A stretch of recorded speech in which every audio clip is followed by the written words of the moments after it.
Those on the coveted trainee track at Goldman Sachs have a variety of career goals in mind, but fashion designer is usually not among them. Until lately, that is. Here to tell us about a slew of new fashion brands launched by financial firm grads is WSJ fashion columnist Christina Binkley. Hi, Christina. Great to see you.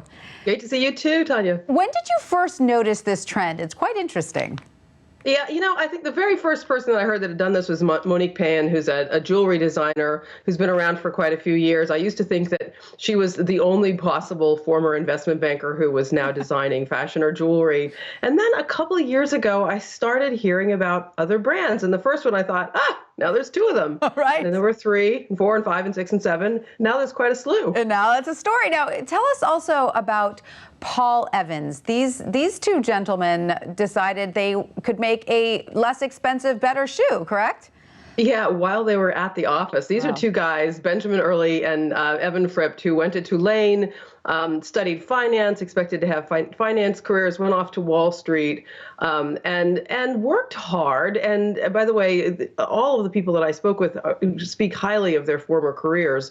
But they started to notice that they were looking for, I don't know, more meaning in life and wanted to make something tangible. And they also noticed that it was hard to find really great shoes that worked on Wall Street, where men want great shoes, for a reasonable price. So they put this all together, and now you've got a menswear footwear line. And Leota, also started by a former banker, correct? Yeah, absolutely. Sarah Carson. And I have to tell you, the most fascinating thing she told me was that when she was working on Wall Street, she would take her knitting to meetings. She was working in the Global Power Group. She was working with the board of Goldman. And here she is, or UBS.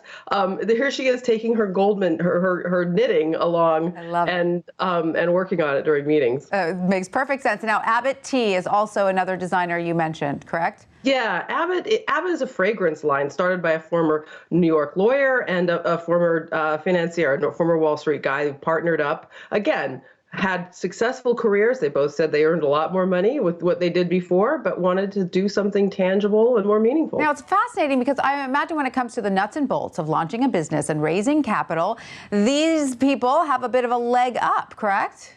Yeah, I've never seen anything like it. I never thought I would hear a fashion designer use the word leverage and say they wanted more leverage. These guys still speak Wall Street. They still think like Wall Street, and they really know what they're doing on the sort of business side of things. They use spreadsheets. They use PowerPoint for things they call decks, which are what a lot of businesses use to do presentations, but few designers know what a deck is. And yet, I'm just curious about the actual design, the creative part, because this is certainly not the traditional track for an aspiring fashion designer who studies for years, cut and line and the rest of it. So you as a fashion critic, when you look at their products, what is your take? My first word would be practical. Almost all of these ideas came out of their former working lives, like the shoes, like Leota, the dresses. These are sort of travel-worthy dresses.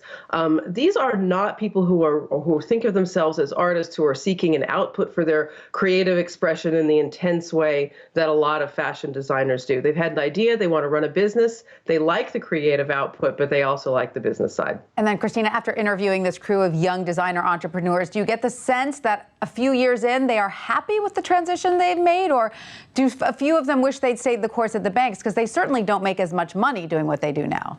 They certainly do not, and yet I did not speak with a single one who regrets their decision, not a single one. They universally told me they were much happier. They liked the variety. They liked the control over their lives. They weren't working really any fewer hours. It's a lot of work to start a business, but they like what they're doing. Very exciting. Christina, thank you so much for that.